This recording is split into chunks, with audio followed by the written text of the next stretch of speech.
Hello friends, कैसे हो? Hope सब बढ़िया होगे। Welcome to my YouTube channel UGC NET commerce made easy. यहाँ पे आपको पेपर टू कॉमर्स का complete syllabus from unit 1 to unit 10 along with previous year questions करवाया जा रहा है। इवन रिवीजन सीरीज भी यूट्यूब पे कंडक्ट हो रही है।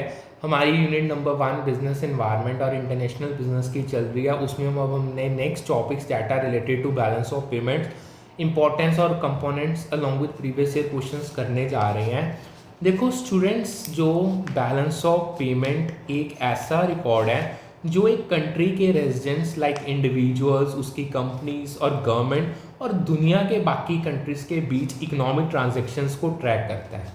ये ट्रांजैक्शंस एक स्पेसिफिक टाइम में होते हैं, जैसे एक साल या क्वार्टर का लो।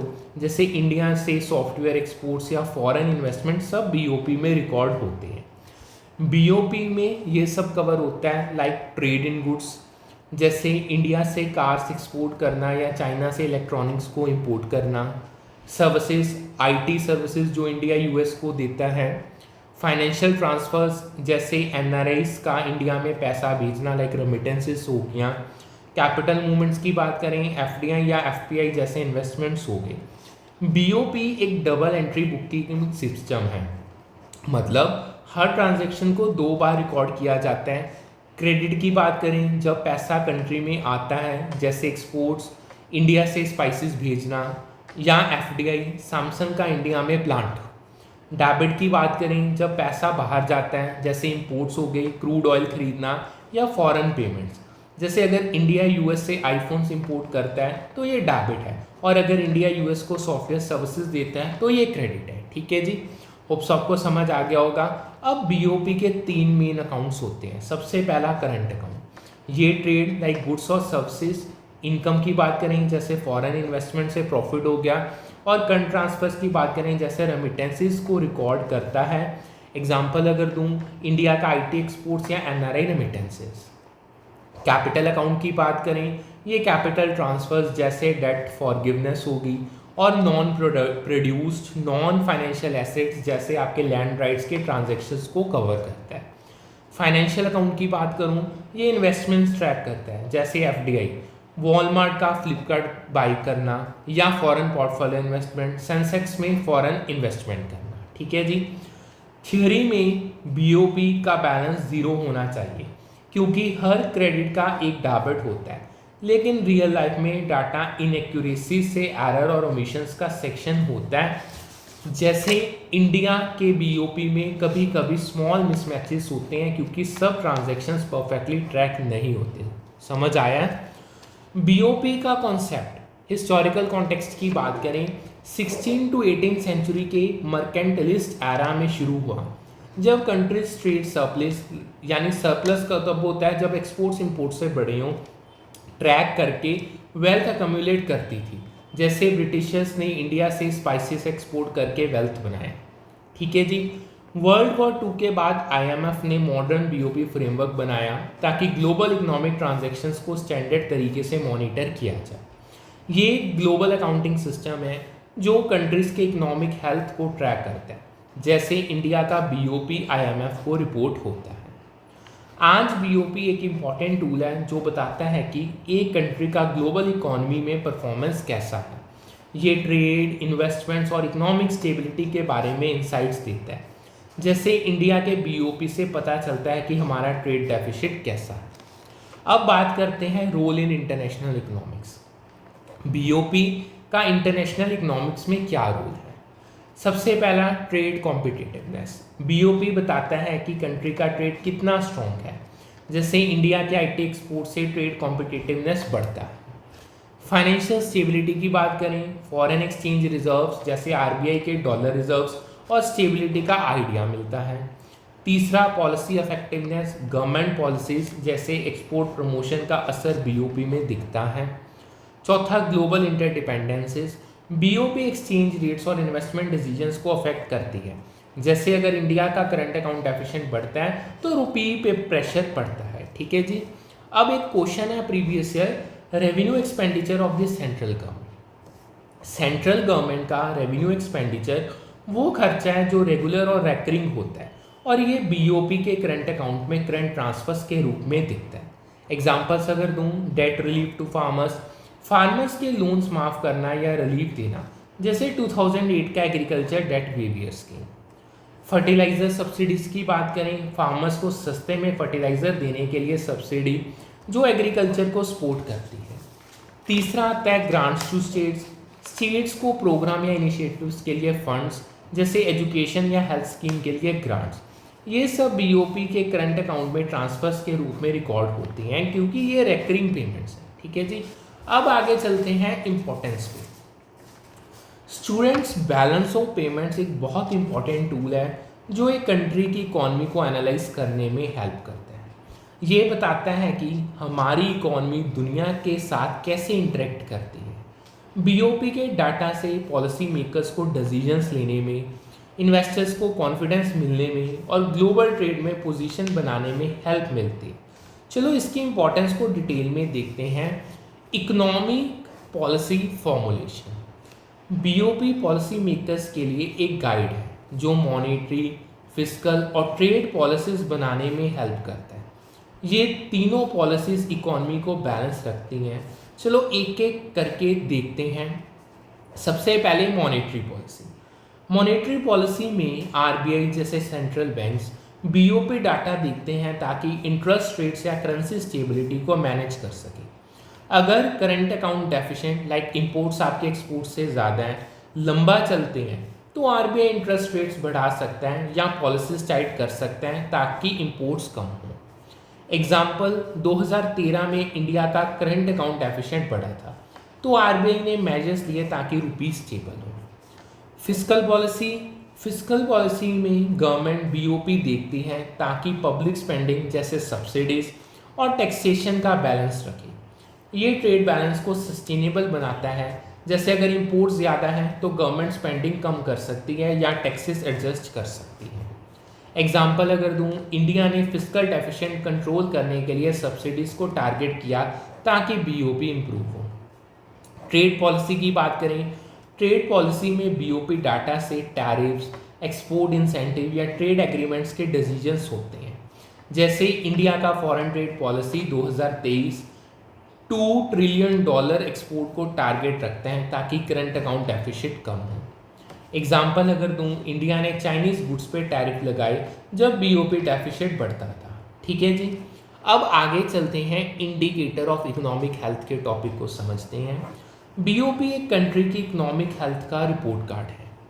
सरप्लस की बात करें, अगर करंट अकाउंट में सरप्लसेस हैं लाइक एक्सपोर्ट्स आपके इंपोर्ट से ग्रेटर हैं, तो ये स्ट्रॉन्ग एक्सपोर्ट परफॉर्मेंस या कम इंपोर्ट डिपेंडेंस दिखाता है। जैसे इंडिया के आईटी एक्सपोर्ट्स ने सरप्लस बनाया है।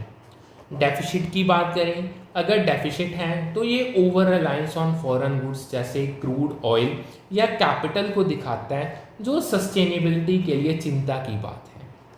एग्जाम्पल अगर दूँ, इंडिया का करंट अकाउंट डेफिसिट 2010 के शुरू में बड़ा था क्योंकि हम क्रूड ऑयल इंपोर्ट्स पे डिपेंडेंट थे, उस पर डिपेंड करते थे। एग्जाम्पल अगर दूँ, चाइना का बीओपी हमेशा सरप्लस में होता है क्योंकि वो एक्सपोर्ट ड्रिवन इकॉनमी है, जैसे इलेक्ट्रॉनिक्स, क्लोथ्स हो गए। दूसरी तरफ यूएस में डेफिशिएंट्स होते हैं क्योंकि कंज्यूमर इंपोर्ट्स जैसे लग्जरी गुड्स ज़्यादा होते हैं। ठीक है जी, अब बात करते हैं इन्फ्लुएंस ऑन एक्सचेंज रेट्स की। बीओपी करेंसी वैल्यू पे बड़ा असर डालते हैं। सरप्लस की बात करें, अगर करंट अकाउंट में सरप्लस है तो डोमेस्टिक करेंसी जैसे रुपी की डिमांड बढ़ती है, जिससे करेंसी वैल्यू अप्रिशिएट होती है, रुपी स्ट्रॉन्ग होता है। डेफिसिट की बात करें, डेफिसिट से करेंसी डेप्रिशिएट हो सकती है, जिससे एक्सपोर्ट सस्ते और इंपोर्ट्स कॉस्टली होते हैं। एग्जाम्पल अगर दूँ, 2010 के शुरू में इंडिया का बीओपी डेफिशिएंट बढ़ा था, तो रुपी डेप्रिशिएट हुआ और एक्सपोर्ट्स कॉम्पिटिटिव हुए। अर्ली 2010 में इंडिया के बीओपी डेफिशिएंट्स की वजह से रुपी की वैल्यू गिरी, जिससे गवर्नमेंट ने रिफॉर्म्स किए, जैसे एफडीआई रूल्स को लिबरलाइज करना और एक्सपोर्ट प्रमोशन पॉलिसी। इससे रुपी स्टेबलाइज हुआ। ठीक है जी, अब आता है global trade and investment. BOP global trade और इन्वेस्टमेंट में इंपॉर्टेंट रोल प्ले करते हैं। फॉरेन इन्वेस्टमेंट की बात करें, स्ट्रॉन्ग बीओपी इकोनॉमिक स्टेबिलिटी दिखाता है, जो एफडीआई और एफपीआई अट्रैक्ट करता है। जैसे इंडिया का स्टेबल बीओपी इन्वेस्टर्स को कॉन्फिडेंस देता है। ट्रेड नेगोशिएशंस, स्ट्रॉन्ग बीओपी वाली कंट्रीज जैसे चाइना ग्लोबल ट्रेड नेगोशिएशंस में ज़्यादा इन्फ्लुएंस रखती हैं। आईएमएफ और वर्ल्ड बैंक की बात करें, बीओपी डाटा आईएमएफ और वर्ल्ड बैंक को इकोनॉमिक असिस्टेंस के लिए हेल्प करता है, जैसे इंडिया को आईएमएफ लोन्स के टाइम। एग्जाम्पल अगर दूं, जर्मनी का बीओपी सरप्लस उसको ईयू यानी यूरोपियन यूनियन ट्रेड नेगोशिएशंस में स्ट्रॉन्ग पोजीशन देता है। जर्मनी का कंसिस्टेंट बीओपी सरप्लस उसको ईयू में ट्रेड नेगोशिएशंस के लिए स्ट्रॉन्ग पोजीशन देता है क्योंकि वो इकोनॉमिकली स्टेबल है। इंडिया में भी जब बीओपी इंप्रूव होता है तो ट्रेड एग्रीमेंट जैसे इंडिया यूएई सीईपीए में फ़ायदा होता है। ठीक है जी, ये एक इम्पॉर्टेंट क्वेश्चन था जो प्रीवियस ईयर यानी कह लो पेपर्स में पूछा गया है। आगे चलते हैं, कंपोनेंट्स की बात करते हैं।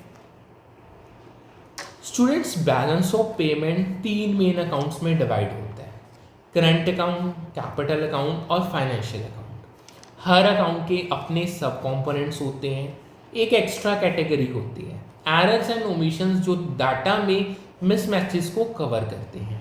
ये समझना इंपॉर्टेंट है क्योंकि बीओपी एक कंट्री का ग्लोबल इकोनॉमिक ट्रांजैक्शंस का पूरा हिसाब रखता है। चलो एक एक करके देखते हैं, कोई इंडियन बीओपी कंपोनेंट को या कह लो हर एक कंपोनेंट को डिटेल में समझते हैं। सबसे पहला करंट अकाउंट। करंट अकाउंट वो ट्रांजैक्शंस रिकॉर्ड करता है जो गुड्स, सर्विसेज, इनकम और ट्रांसफर से रिलेटेड होते हैं। ये बताता है कि रेजिडेंट्स लाइक इंडियन सिटीजन्स और कंपनीज और नॉन रेजिडेंट लाइक फॉरेनर्स के बीच क्या फ्लो हो रहा है। ये बीओपी के सबसे इम्पॉर्टेंट पार्ट है क्योंकि इसमें ट्रेड और इनकम के हिसाब होता है। Trade balance goods like physical items के एक्सपोर्ट्स और इंपोर्ट्स का रिकॉर्ड रखता है। इसमें क्रेडिट की बात करें, जब इंडिया गुड्स एक्सपोर्ट करता है जैसे फार्मास्यूटिकल्स या टेक्सटाइल्स तो पैसा आता है। डेबिट की बात करें, जब इंडिया गुड्स इंपोर्ट करता है जैसे क्रूड ऑयल तो पैसा बाहर जाता है। इसका इम्पैक्ट देखें, अगर एक्सपोर्ट्स ज़्यादा है यानी सरप्लस है तो करंट अकाउंट स्ट्रॉन्ग होता है, अगर इंपोर्ट ज़्यादा है डेफिशिएंट है तो वीक होता है। अगर एग्जांपल दूं, 2024 में इंडिया का ट्रेड डेफिशिएंट $250 बिलियन था क्योंकि ऑयल इंपोर्ट्स बहुत ज़्यादा थी। ठीक है जी, अब एक प्रीवियस ईयर क्वेश्चन है, करंट अकाउंट ट्रांजैक्शंस में वो सब आता है जो गुड्स, सर्विसेज, इनकम या ट्रांसफर से रिलेटेड है। ये कैपिटल अकाउंट से अलग है क्योंकि ये एसेट्स के बाइंग सेलिंग को नहीं बल्कि नेशनल इनकम के फ्लो को कवर करता है। अगर एग्जांपल दूं, सबसे पहला इंटरेस्ट ऑन लोन्स और इन्वेस्टमेंट, जैसे इंडियन कंपनीज के फॉरेन लोन्स पे इंटरेस्ट पेमेंट्स हो गया। रेमिटेंसेस की बात करें, एनआरआईज का इंडिया में पैसा भेजना फॉर फैमिली एक्सपेंसेस। ठीक है जी, दोनों एग्जांपल्स करंट अकाउंट के हैं। इंटरेस्ट पेमेंट्स की अगर मैं बात करूं, इंडियन कंपनीज या गवर्नमेंट के फॉरेन लोन्स पे जो इंटरेस्ट दिया जाता है ये करंट अकाउंट में डेबिट होता है। रेमिटेंसेस की अगर मैं बात करूं, जब एनआरआईज अपने पेरेंट्स, स्पाउस या किड्स के लिए इंडिया में पैसा भेजते हैं ये क्रेडिट होता है। एग्जाम्पल, इंडिया के गल्फ कंट्री से $100 बिलियन रेमिटेंसेस 2024 में आए, ये करंट अकाउंट में क्रेडिट है। ठीक है जी, अब आगे चलते हैं। बैलेंस ऑफ ट्रेड गुड्स के एक्सपोर्ट्स और इंपोर्ट्स का डिफरेंस है। फॉर्मूला अगर बताऊं, balance of trade is equal to exports minus imports. Favourable होगा यानी सरप्लस की बात करें जब एक्सपोर्ट्स इंपोर्ट्स से बढ़े हैं, जैसे इंडिया के फार्मा एक्सपोर्ट्स स्ट्रांग होंगे। एडवर्स होगा जब डेफिशिएंट है, लाइक जब इंपोर्ट्स एक्सपोर्ट्स से बढ़े हैं, जैसे इंडिया का ऑयल इंपोर्ट्स का इशू। एडवर्स बैलेंस के इम्प्लीकेशंस देखते हैं। देखो, फॉरेन एक्सचेंज आउटफ्लो, ज़्यादा इंपोर्ट से डॉलर बाहर जाता है, रिजर्व्स कम होते हैं। इकोनॉमिक डिपेंडेंस की बात करें, फॉरेन गुड्स पे डिपेंड करना डोमेस्टिक इंडस्ट्रीज को वीक करता है। BOP pressure, trade deficient current account और बीओपी पे प्रेशर डालता है। एग्जाम्पल अगर दूं, इंडिया का ऑयल इंपोर्ट से ट्रेड डेफिशिएंट बड़ा होता है। ठीक है जी, सर्विसेज की बात करें, सर्विसेज में इंटेंजिबल चीज़ें आती हैं जैसे टूरिज्म, आईटी और बैंकिंग। क्रेडिट तब होगा जब इंडियन सर्विसेज एक्सपोर्ट करती है, जैसे टीसीएस का यूएस में सॉफ्टवेयर सर्विसेज, तो पैसा आता है। डेबिट तब होगा जब फॉरेन सर्विसेज इंपोर्ट करते हैं, जैसे फॉरेन कंसल्टेंट्स की फीस, तो पैसा बाहर जाता है। एग्जाम्पल इंडिया का आईटी सर्विस एक्सपोर्ट, जैसे इन्फोसिस, विप्रो ट्रेड डेफिशिएंट्स को ऑफसेट करते हैं क्योंकि हम सर्विसेज में सरप्लस रखते हैं। प्राइमरी इनकम इन्वेस्टमेंट और लेबर से आई इनकम को कवर करता है। ये तीसरा मेन पॉइंट है प्राइमरी इनकम का। क्रेडिट की बात करें, इंडियन फर्म्स या इंडिविजुअल के फॉरेन इन्वेस्टमेंट से प्रॉफिट, जैसे टाटा के यूके प्रॉफिट्स। डेबिट तब होगा फॉरेन इन्वेस्टर्स को दिया गया प्रॉफिट, जैसे यूएस इन्वेस्टर्स को इंडियन कंपनी से डेबिटेड। एग्जांपल अगर दूं, 2024 में मिडल ईस्ट से $100 बिलियन रेमिटेंस आए जो इंडिया के करंट अकाउंट को स्ट्रॉन्ग करते हैं। फिर आता है सेकेंडरी इनकम। सेकेंडरी इनकम में वो ट्रांसफर्स आते हैं जिनके कोई डायरेक्ट रिटर्न नहीं होते। जैसे क्रेडिट की बात करें, फॉरेन एड या ग्रांट्स, जैसे इंडिया को क्लाइमेट प्रोजेक्ट्स के लिए फंड्स मिले। डेबिट की बात करें, इंटरनेशनल ऑर्गेनाइजेशंस को पेमेंट्स, जैसे यूएन के कॉन्ट्रीब्यूशंस। एग्जाम्पल अगर दूं, इंडिया को 2024 में क्लाइमेट इनिशिएटिव्स के लिए ग्रांट्स मिले जो करंट अकाउंट में क्रेडिट होते हैं। ठीक है जी। आगे आता है कैपिटल अकाउंट।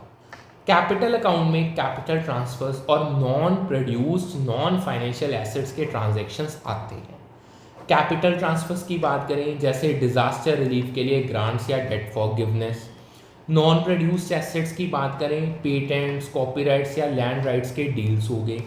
इम्पैक्ट क्या है, ये अकाउंट छोटा होता है लेकिन स्पेसिफिक केसेस में इंपॉर्टेंट है। एग्जाम्पल अगर दूँ, 2024 में इंडिया को क्लाइमेट फंड ग्रांट्स मिली जो कैपिटल अकाउंट को बूस्ट करती हैं। ठीक है जी। अब तीसरा आता है financial account. Financial account investment और फाइनेंशियल एसेट्स के फ्लोज को ट्रैक करता है। ये बताता है कि फाइनेंशियल इंस्ट्रूमेंट्स का ओनरशिप कैसे चेंज होता है। इसमें एफडीआई, एफपीआई और लोन्स जैसे ट्रांजेक्शन्स आते हैं। डायरेक्ट इन्वेस्टमेंट में एफडीआई जैसे इन्वेस्टमेंट आते हैं जहां कंट्रोल होता है, 10% या ज़्यादा ओनरशिप। क्रेडिट तब होगा जब फॉरेन कंपनीज इंडिया में एफडीआई लाती हैं, जैसे अमेजोन का ई कॉमर्स इन्वेस्टमेंट। डेबिट की बात करें, जब इंडियन कंपनीज बाहर इन्वेस्ट करती हैं, जैसे टाटा का यूके में जैगुआर लैंड रोवर बाय करना। एग्जाम्पल 2020-21 में इंडिया में $81 बिलियन एफडीआई आया जो फाइनेंशियल अकाउंट को स्ट्रॉन्ग करता है। ठीक है जी। पोर्टफोलियो इन्वेस्टमेंट की बात करें, पोर्टफोलियो इन्वेस्टमेंट में स्टॉक्स, बॉन्ड्स या सिक्योरिटीज़ के इन्वेस्टमेंट आते हैं जहां कंट्रोल नहीं होता। इसमें क्रेडिट की बात करें, फॉरेनर्स का इंडियन सिक्योरिटीज़ में इन्वेस्टमेंट, जैसे सेंसेक्स कंपनीज में एफपीआई। डेबिट तब होगा इंडियंस का फॉरेन स्टॉक या बॉन्ड्स में इन्वेस्टमेंट। एग्जाम्पल 2024 में सेंसेक्स में एफपीआई इन्फ्लोज बढ़े क्योंकि इंडिया की इकोनॉमी स्ट्रॉन्ग थी। फिर आती हैं अदर इन्वेस्टमेंट्स। अदर इन्वेस्टमेंट्स में लोन्स, ट्रेड क्रेडिट्स और डिपॉजिट्स आते हैं जो एफडीआई या एफपीआई नहीं होते। क्रेडिट तब होगा फॉरेन लोन्स जो इंडिया को मिलते हैं, जैसे वर्ल्ड बैंक का इंफ्रास्ट्रक्चर लोन। डेबिट तब होगा इंडियन बैंक या एंटिटीज़ का फॉरेन लैंडिंग जब होता है। एग्जाम्पल अगर दूँ, इंडियन बैंक्स का ओवरसी लैंडिंग डेबिट होता है। फिर आते हैं रिजर्व एसेट्स। रिजर्व एसेट्स में foreign exchange reserves like dollars, gold और आईएमएफ के एसजीआरस के चेंजेस आते हैं। क्रेडिट जब आरबीआई रिजर्व्स बढ़ते हैं, जैसे डॉलर अक्यूमुलेट करना। डेबिट जब आरबीआई रिजर्व्स कम करता है, जैसे रुपीज स्टेबलाइज करने के लिए डॉलर्स का बेचना। एग्जाम्पल अगर दूँ, 2024 में इंडिया के फॉरेक्स रिजर्व $650 बिलियन तक पहुँचे। अब आते हैं, बात करते हैं एरर्स एंड ओमिशंस की। एरर्स एंड ओमिशन एक कैचऑल कैटेगरी है जो बीओपी में मिसमैचेस को बैलेंस करती है। कभी ट्रांजैक्शंस मिस हो जाती हैं या डाटा इनएक्यूरेट होता है तो ये सेक्शन उसको एडजस्ट करता है। एग्जाम्पल अगर दूं, अनरिपोर्टेड रेमिटेंसेस या ट्रेड मिस इनवॉइसिंग जैसे रॉन्ग इनवॉइस वैल्यूज इसमें आते हैं। इसमें सबसे पहला एक प्रीवियस ईयर क्वेश्चन ही है, non monetary measure for correcting disequilibrium in balance of payment. अगर बीओपी में डिसइक्विलिब्रियम होता है, जैसे डेफिशिएंट जब पेमेंट्स बड़ी होंगी रिसिप्ट से, तो उसको करेक्ट करने के लिए मॉनिटरी और नॉन मॉनिटरी मेजर्स यूज होते हैं। मॉनिटरी मेजर्स में इंटरेस्ट रेट्स, डीवैल्यूएशन या एक्सचेंज कंट्रोल्स आते हैं। Non monetary measures trade policies पे फोकस करते हैं। नॉन मॉनिटरी मेजर में ट्रेड पॉलिसीज आती हैं, जैसे abolition of export duties. Export duties हटाओ तो गुड्स सस्ते होते हैं इंटरनेशनल मार्केट में, जिससे एक्सपोर्ट बढ़ते हैं और बीओपी डेफिशिएंट कम होता है। अगर एग्जांपल दूं, इंडिया ने टेक्सटाइल एक्सपोर्ट्स पे ड्यूटीज़ कम किए ताकि ग्लोबल मार्केट्स में कॉम्पिटिटिव हो। ठीक है जी। मॉनेटरी मेजर में क्या आता है? सबसे पहले मॉनेटरी कॉन्ट्रैक्शन, मनी सप्लाई कम करना ताकि डिमांड और इंपोर्ट कम हो। डीवैल्यूएशन, करेंसी वैल्यू कम करना ताकि एक्सपोर्ट सस्ते हों। एक्सचेंज कंट्रोल, फॉरेन एक्सचेंज पे रिस्ट्रिक्शंस जैसे कैपिटल आउटफ्लोज को रोकना। एग्जाम्पल अगर दूं, 1991 में इंडिया ने रूपी डीवैल्यू किया ताकि बीओपी क्राइसिस सॉल्व हो। अब एक कुछ की डेफिनेशंस का आपको एक बार रीकैप दे देता हूँ। देखो, रिवाइज करते हैं जितना आज करवाया है। बैलेंस ऑफ ट्रेड यानी एक्सपोर्ट माइनस इंपोर्ट्स, गुड्स का हिसाब हो गया। करंट अकाउंट, गुड्स, सर्विसेज और ट्रांसफर जैसे रेमिटेंसेस का रिकॉर्ड है। बैलेंस ऑफ पेमेंट, सारे इकोनॉमिक ट्रांजैक्शन रेजिडेंट्स और नॉन रेजिडेंट्स के बीच। और कैपिटल अकाउंट की बात करें, फाइनेंशियल एसेट्स और लाइबिलिटी के चेंजेस जैसे ग्रांट्स या पेटेंट्स। सो आपको ये सारा टॉपिक क्लियर है? कोई डाउट है तो आप पूछ सकते हो। सो यहाँ पे करते हैं आज का सेशन वाइंड अप, फिर मिलेंगे with a new session with a new set of topics. Complete syllabus along with previous year questions आपको करवाया जाएगा। सो थैंक यू, मिलते हैं इन द न्यू सेशन।